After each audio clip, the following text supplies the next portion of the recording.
Assalamualaikum warahmatullahi wabarakatuh. Kita bertemu kembali untuk bersama-sama belajar matematika.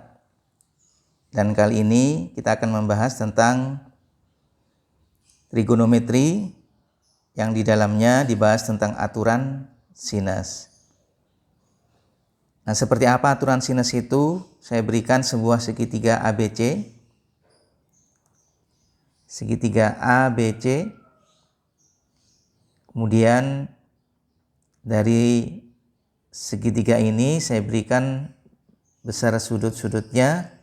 Misalkan ini adalah sudut alfa, kemudian ini adalah sudut beta, dan ini adalah sudut gamma. Tapi kita juga bisa menggunakan sudut A, sudut B, sudut C. Berarti dari sini kita dapatkan sudut A itu sama dengan alfa, kemudian sudut B sama dengan beta, sudut C itu sama dengan gamma. Nah, kemudian dari sisi-sisinya kita nyatakan dengan menggunakan dua huruf atau menggunakan satu huruf. Kalau menggunakan dua huruf, kita mempunyai sisi AB. Sisi AB ini bisa dinyatakan dengan satu huruf, yakni biasanya dinyatakan dengan huruf kecil sesuai dengan titik sudut di depannya. Jadi ini adalah sudutnya sudut C, berarti sisinya adalah sisi C dengan menggunakan huruf kecil. Ini adalah titik sudutnya A, berarti adalah sisi A. Kemudian ini titik sudutnya adalah B, berarti ini adalah sisi B. Sehingga kita mempunyai panjang sisi AB berarti itu sama dengan sisi C. Kemudian panjang sisi BC itu adalah sisi A. Kemudian panjang sisi AC berarti ini merupakan sisi B. Dan kita perhatikan segitiga ABC kalau dinyatakan dengan dua huruf maka sisi AB sama dengan C. Kita perhatikan di sini ABC yang tidak ada huruf pada sisi AB ini adalah huruf C. Berarti AB sama dengan sisi C. BC sama dengan sisi A. Kan tidak ada huruf A. Kemudian pada segitiga ABC kalau sisi AC yang tidak ada adalah huruf B. Berarti merupakan sisi B. Karena kadangkala nanti di soal panjang dari sisi segitiga tersebut bisa dinyatakan dengan dua huruf menggunakan huruf besar, satu huruf menggunakan huruf kecil. Baik, kita akan menentukan aturan sinus. Nah, misalkan dari titik C ini kita tarik sebuah garis tinggi. Garis tinggi adalah garis yang ditentukan atau ditarik dari sebuah titik sudut, kemudian terhadap sisi yang di depannya tegak lurus. Sehingga ini bentuknya menjadi beberapa segitiga siku-siku. Misalkan titik C tadi itu memotong AB, misalkan di titik D. Maka ACD itu merupakan segitiga siku-siku. Kemudian BCD juga merupakan segitiga siku-siku. Nah, sekarang kita pandang segitiga ACD terlebih dahulu. Jadi dilihat pada segitiga ACD. Pada segitiga ACD,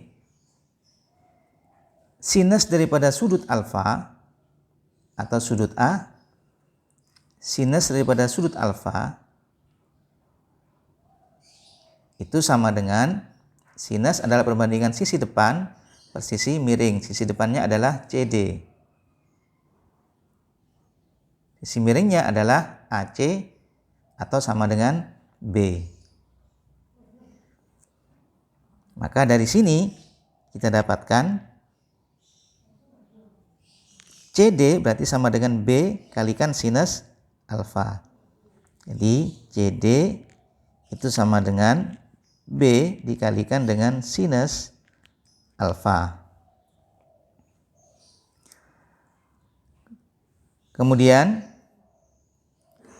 sinus B atau sinus beta, sinus sudut B atau sinus beta itu sama dengan CD per sisi miringnya adalah A. CD per A. Sehingga dari sini kita dapatkan CD itu sama dengan A dikalikan sin B. Jadi CD sama dengan A dikalikan dengan sinus beta. Nah, dari sini, dari dua persamaan ini, kita bisa menyatakan CD sama dengan B sin alfa. CD sama dengan A sin beta. Berarti B sin alfa sama dengan A sin beta. Atau A sin beta sama dengan B sin alfa. Dari dua ini kita bisa menyatakan bahwa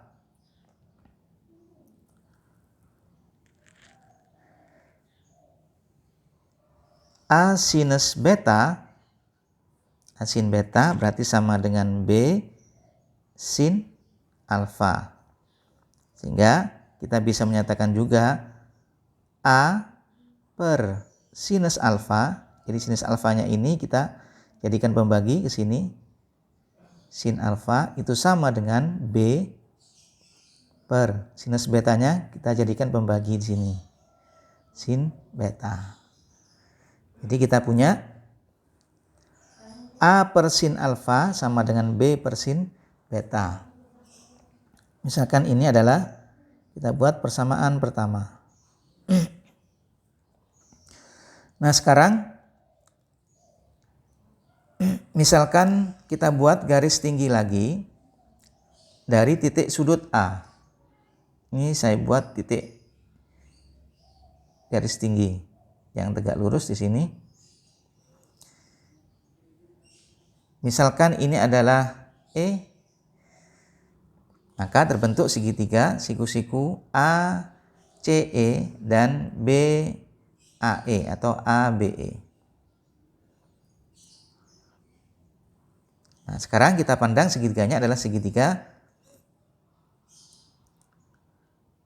AEC.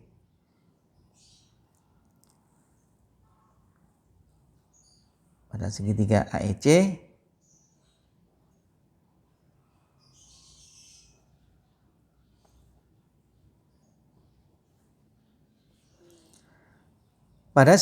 AEC AEC ini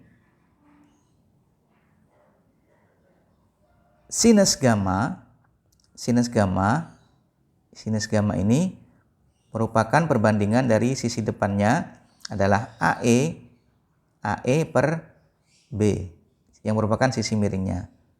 Jadi sinus gamma sama dengan AE per B.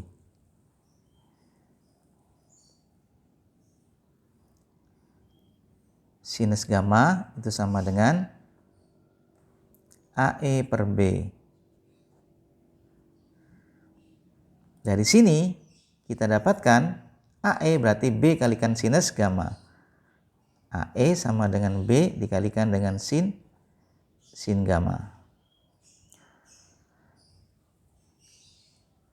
Nah, kemudian sinus beta pada segitiga ABE, sinus beta itu sama dengan perbandingan sisi depannya adalah AE, kemudian sisi miringnya adalah C.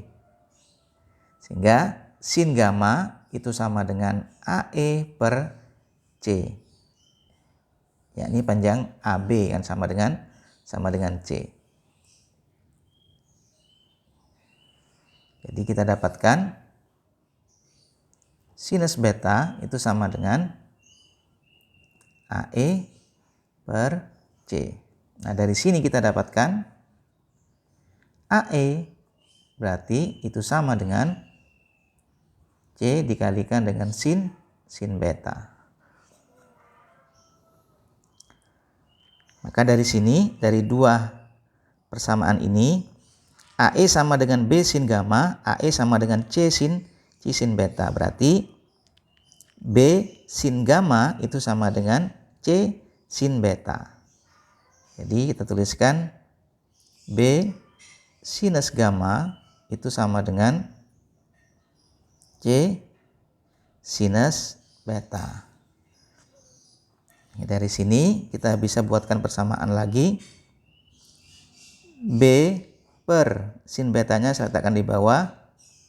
Sinus beta berarti sama dengan C per sinus gammanya saya letakkan di sini. Sin gamma. Misalkan ini adalah penyataan atau persamaan yang kedua.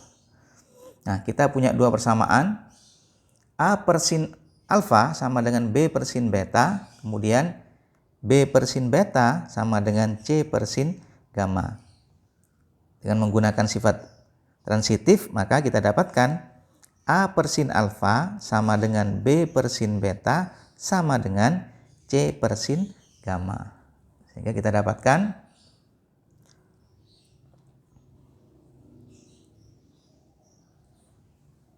dari dua persamaan tadi kita dapatkan A per sinus alfa itu sama dengan B per sinus beta sama dengan C per sinus gamma. Atau kalau misalkan menggunakan sudut ABC boleh per sin sudut A, sin sudut B, sin sudut C.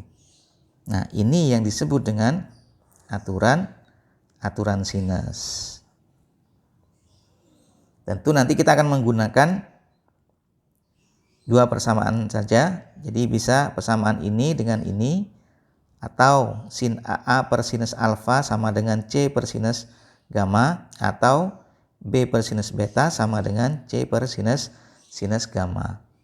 Tergantung dari yang diketahui dan yang ditanya. Nah, dengan aturan sinus ini kita bisa menentukan panjang sebuah sisi jika sebuah sisi dan dua buah sudut diketahui. Kemudian bisa juga mencari besar sebuah sudut jika besar sebuah sudut yang lain dan dua buah sisi diketahui.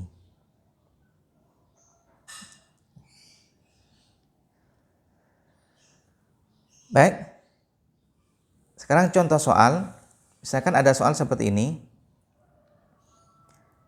Diketahui segitiga ABC dengan besar sudut A adalah 60 derajat, kemudian besar sudut C adalah 45 derajat, dan panjang sisi A sama dengan 20 cm. Maka tentukan panjang sisi C. Nah, dari sini yang ditanya adalah sisi C, kemudian yang diketahui adalah sisi A. Berarti yang kita gunakan perbandingan A per sinus alfa sama dengan C per sinus gamma.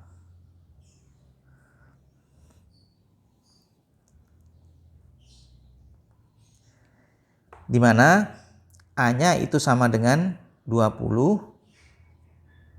Kemudian alfanya atau sudut A-nya itu adalah 60 derajat. Berarti sin 60 derajat. Kemudian C-nya ini yang ditanya. Kemudian per sinus sudut C-nya di sini diketahui 45 derajat, sin 45 derajat. Hingga dari sini kita tentukan dulu sin 60 derajat adalah setengah akar 3. Kemudian sin 45 adalah setengah akar 2. Nah, dari sini kita dapatkan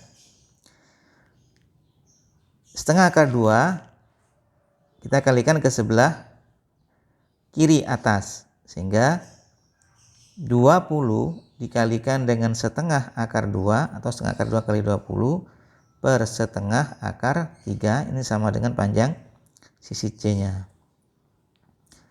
Setengah kita sederhanakan, tinggal 20 akar 2 per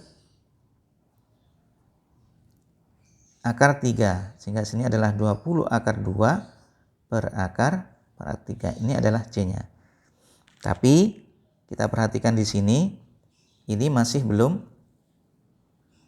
20 akar 2 per akar 3. Ini masih belum sederhana karena penyebutnya berupa bentuk akar. Oleh karenanya, untuk C-nya itu sama dengan 20 akar 2 per akar 3. Ini kita kalikan dengan akar 3 per akar 3. Sehingga yang di bawah 20 akar 2 kalikan akar 3 sama dengan 20 akar 6 per akar 3 kali akar 3 sama dengan 3. Sehingga hasilnya adalah 20 per 3 akar 6.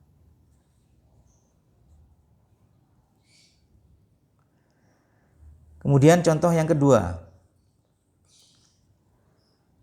Diketahui PQR dengan sudut P sama dengan 30 derajat. Panjang QR adalah 6 akar 2. Dan panjang PR-nya adalah 12 cm. Tentukan besar sudut R. Nah, kalau kita perhatikan di sini, sisinya dinyatakan dengan menggunakan dua huruf, yakni huruf besar. Berarti ini bisa kita ganti menjadi huruf kecil. Sisi QR pada segitiga PQR. Berarti ini merupakan sisi P. Sisi P kecil. Jadi P-nya adalah 6 akar 2 cm. Kemudian di sini ada PR. PR pada segitiga PQR berarti ini merupakan sisi Q. Sehingga dari sini kita bisa menggunakan Q, P, Q. Jadi sisi P dan sisi Q. Sudutnya yang diketahui adalah sudut P. Berarti untuk mencari sudut R, kita terlebih dahulu mencari sudut Q-nya. Sehingga kita menggunakan perbandingan P per sinus sudut P. Jadi kita gunakan P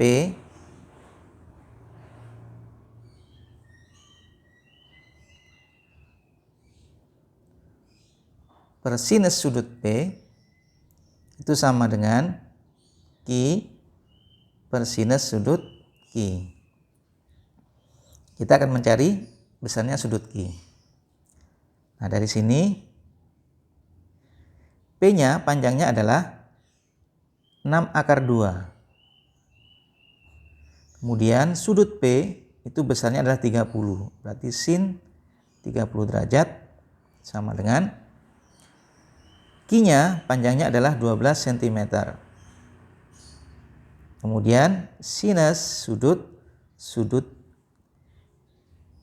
Q. Nah, yang ditanya adalah sudut R, tapi kita mencari sudut Q dulu. Sehingga dari sini kita dapatkan sin 30 adalah setengah akar 2. Berarti karena sinus Q yang ditanya adalah sudut Q, yang kita cari adalah sudut Q, berarti sinusnya kita pindah ke sebelah sana. Sehingga menjadi sinus sudut Q sama dengan 12 dikalikan dengan sin 30. Saya tuliskan di sini sin 30 derajat per 6 akar 2-nya kita pindah. Jadi tukar dengan sin Q-nya. 6 akar 2. Sehingga 12 dikalikan dengan sin 30 adalah setengah per 6 akar 2. Sehingga kita dapatkan setengah kalikan 12 itu hasilnya adalah 6. Kemudian 6 kita sederhanakan menjadi 1/4 akar 2. Jadi 1/4 akar 2. Nah, ini belum sederhana karena penyebutnya berupa bentuk akar. Sehingga kita kalikan dengan akar 2 per akar 2. Hasilnya akar 2 per akar 2 kalikan akar 2 hasilnya adalah 2. Atau sama dengan setengah akar 2. Jadi sinus Q-nya itu sama dengan setengah akar 2. Nah, sudut yang hasilnya setengah akar 2 itu adalah 45 derajat. Berarti sin 45 derajat adalah setengah akar 2. Berarti Q-nya itu sama dengan 45 derajat. Nah, dari sini karena yang ditanya adalah sudut R-nya, kita tahu besarnya sudut segitiga itu sama dengan 180 derajat. Berarti sudut B ditambah dengan sudut Q ditambah dengan sudut R itu sama dengan 180 derajat. Sudut P-nya kita ketahui tadi adalah 30 derajat. Ini 30 derajat. Sudut Q-nya kita dapatkan 45 derajat. Kemudian sudut R sama dengan 180 derajat. 30 ditambah 45 itu adalah hasilnya 75. 75 kita pindah. Berarti sudut R-nya itu sama dengan 180 derajat. Tadi ini 75. Pindahin menjadi negatif 75 derajat. Jadi besar sudut R-nya sama dengan 180 derajat dikurangi dengan 75 derajat. Yang besarnya itu sama dengan 105 derajat. Jadi 105 derajat. Nah, jadi besarnya sudut R itu sama dengan 105 derajat. Demikian contoh penggunaan dari aturan sinus, soal yang berkaitan dengan aturan sinus, dan masih banyak lagi soal-soal yang bervariasi yang berkaitan dengan aturan sinus. Tapi untuk kali ini kita membahas soal yang berkaitan langsung dengan aturan sinus, yakni mencari salah satu sisi dan mencari salah satu sudut jika satu sudut dan dua sisi diketahui. Untuk mencari panjang sisi, satu sisi dan dua buah sudut diketahui. Itu pun yang diketahui tertentu yang harus memenuhi aturan sinus. Demikian pembahasan kita, walaupun sedikit mudah-mudahan bermanfaat. Kurang lebihnya mohon maaf. Assalamualaikum warahmatullahi wabarakatuh.